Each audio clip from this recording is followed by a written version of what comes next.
Hello everybody and welcome to my online video lecture for the summer semester on Langston Hughes.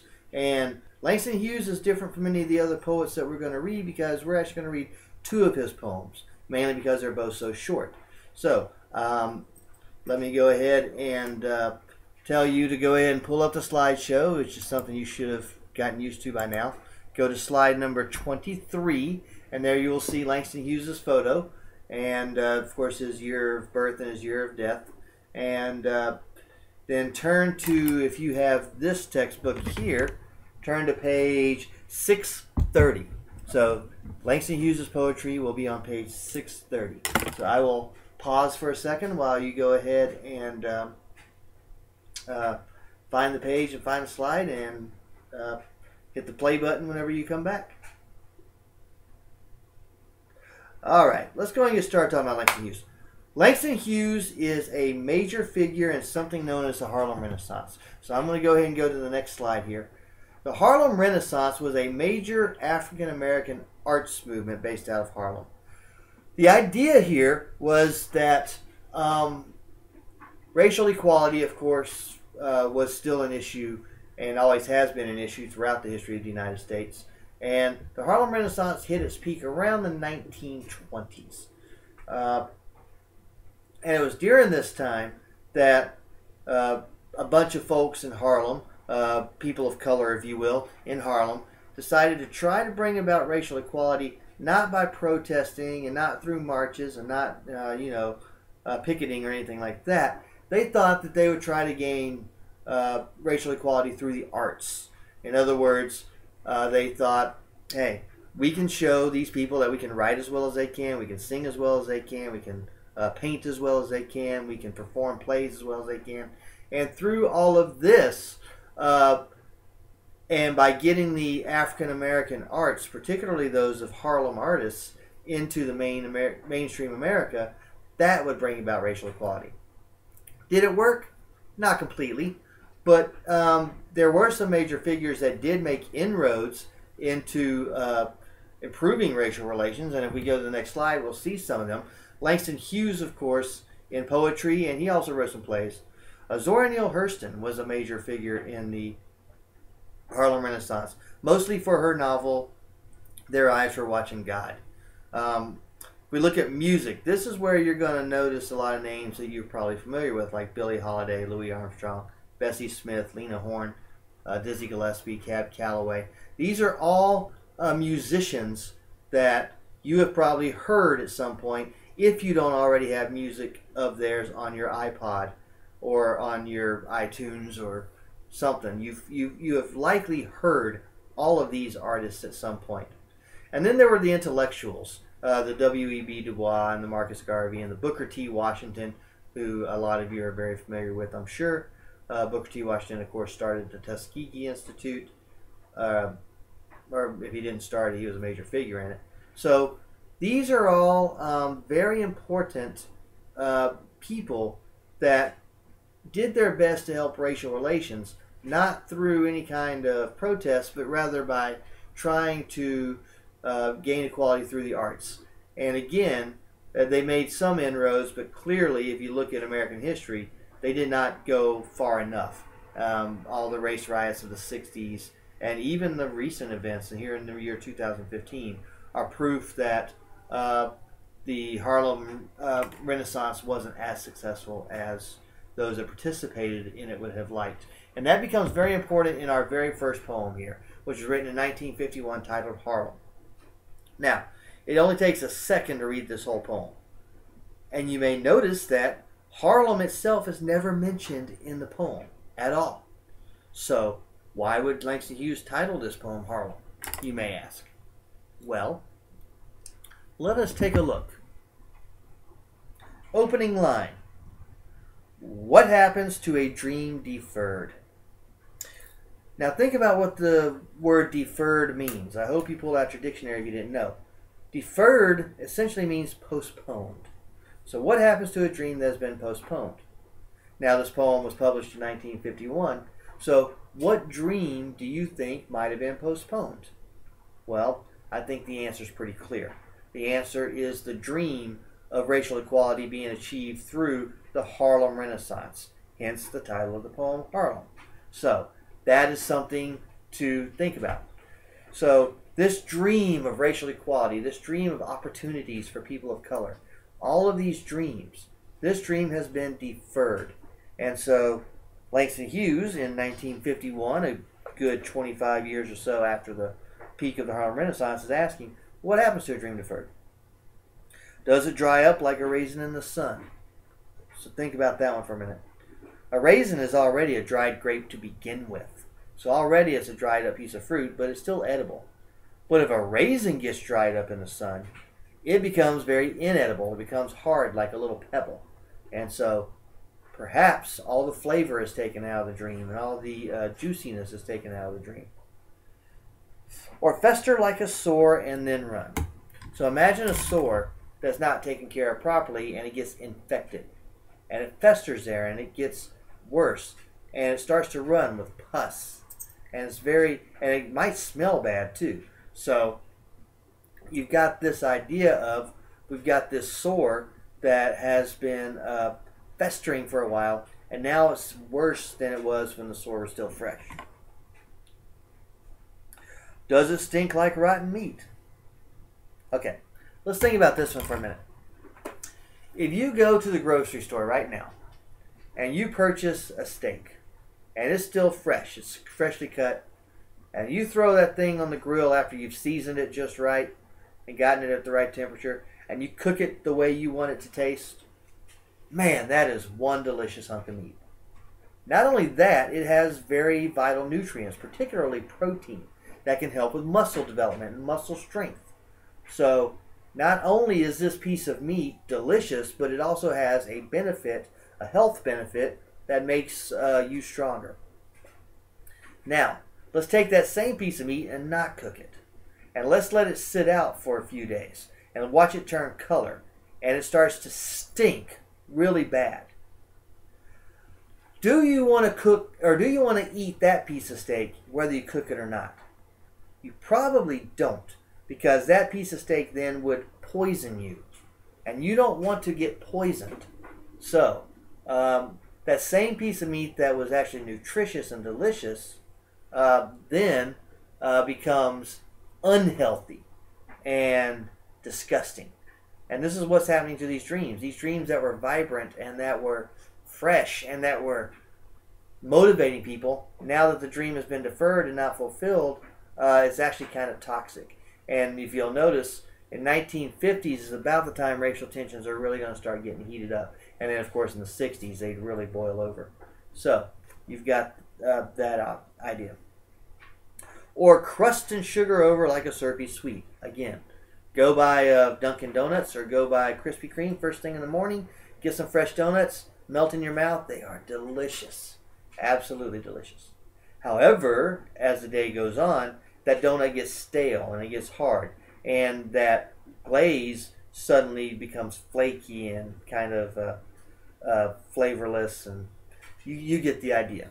So here Hughes is using ideas, particularly using food, of things that are good for you, things that are delicious, nutritious. Well, maybe not a syrupy sweet, but you get the idea. And over time, it starts to be counterproductive, and it ends up not being as good for you as expected. Maybe it just sags like a heavy load. Take any object. You could take a glass of water, folks. A little, 8-ounce glass of water. And if you were to hold it in your hand and not move it, eventually that glass of water would get heavy. So heavy that it would start hurting your arm because the muscles are straining so much to hold it up. Imagine a dream that doesn't get fulfilled weighing a person down, or weighing a race of people down if you want to think of it that way. Under the burden, the people start collapsing, their knees give out, their backs give out. And eventually, this load becomes so heavy and so burdensome that it's unhealthy. Well, here we go with the deferred dream again. And then finally, this last one. Or does it explode? You could have several interpretations of does it explode. For one, what causes explosions? Pressure building up. Imagine the pressure of not having that dream fulfilled, building up and building up and building up over a bunch of years until finally some kind of explosion happens. Did it happen in the United States? Oh, absolutely. That's why Martin Luther King Jr. was such an important figure in American history. In New York and in Harlem, Malcolm X was right in the center of the explosion. So you've got all of that going on. So Harlem, even though Harlem itself is not mentioned in the poem, is about the fact that the Harlem Renaissance did not fulfill its promise and the troubles that it could cause if this dream continues to be deferred. And in 2015, I think that is still apropos. All right, let's go to page 631 and take a look at The Negro Speaks of Rivers. I've known rivers. Who is the I in this poem? Remember, you always want to try to identify who the narrator of a poem is. So who is the I that is speaking about knowing rivers? That is an important question. Let us continue reading and maybe we can answer that question. I've known rivers ancient as the world and older than the flow of human blood in human veins. Folks, human beings have only been on the earth for maybe 30 to 50,000 years. Homo sapiens started civilizations probably about 10,000 years ago. Okay? These rivers have been flowing way longer than that. These rivers have been flowing since dinosaur times. So these rivers have flown longer than blood has flown through human veins. My soul has grown deep like rivers. Over time, rivers will cut into the riverbed, and they will get deeper and deeper. That's how the Grand Canyon was formed. So his soul, the narrator's soul, has grown deep. Now here's where we understand that this might not be a single person speaking. I bathed in the Euphrates when dawns were young. Anthropologists and scientists believe that human civilization started around the Euphrates and Tigris rivers, which are somewhere around modern-day Iraq.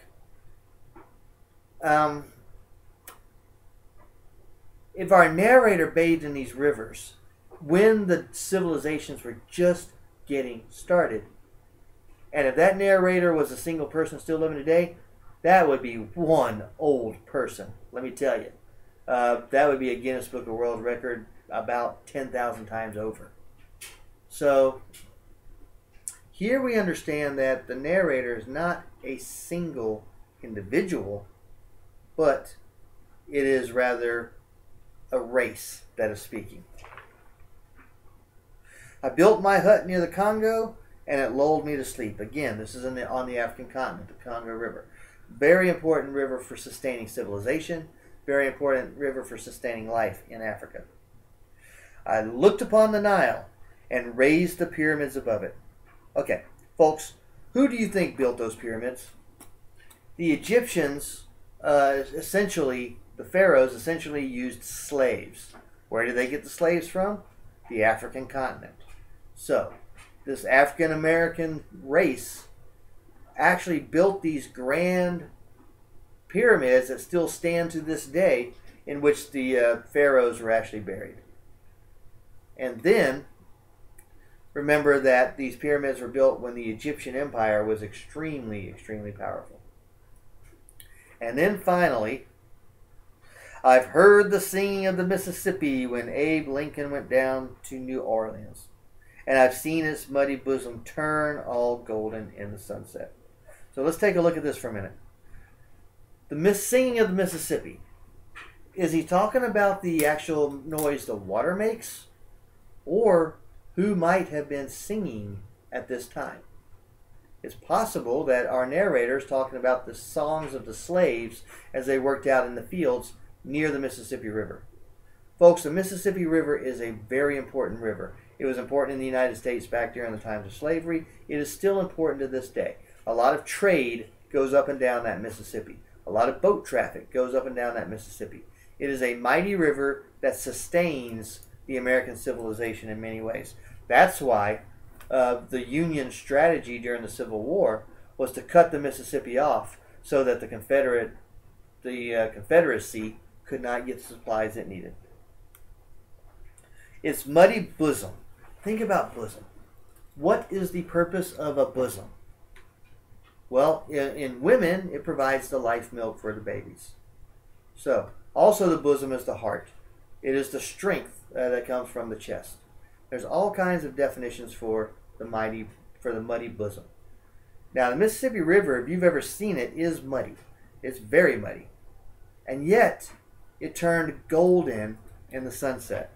So, in the sunset, it actually beautifies this river. So, the river seems nice, and yet underneath the surface, there's a lot going on. I've known rivers, ancient dusky rivers. My soul has grown deep like rivers. So the 4 rivers that our narrator has chosen here are not an accident. You'll notice on this slide here, on this poem, that the Euphrates was the birth of civilization. There were great early empires along the Congo. The Nile was where the Egyptian Empire sprang up. And then, of course, the Mississippi, which is the United States. And especially on the backs of these African workers, which, again, all of these, especially the Nile and the Mississippi, these great empires were built on the backs of slaves. And that is what this poem is saying. So that's my presentation on Langston Hughes. That's my presentation on the Harlem Renaissance. Again, I hope you found it useful, and I hope that you got a better understanding of both of these poems by actually sitting here and listening to me for the past 17 minutes or so. And I wish you a good day.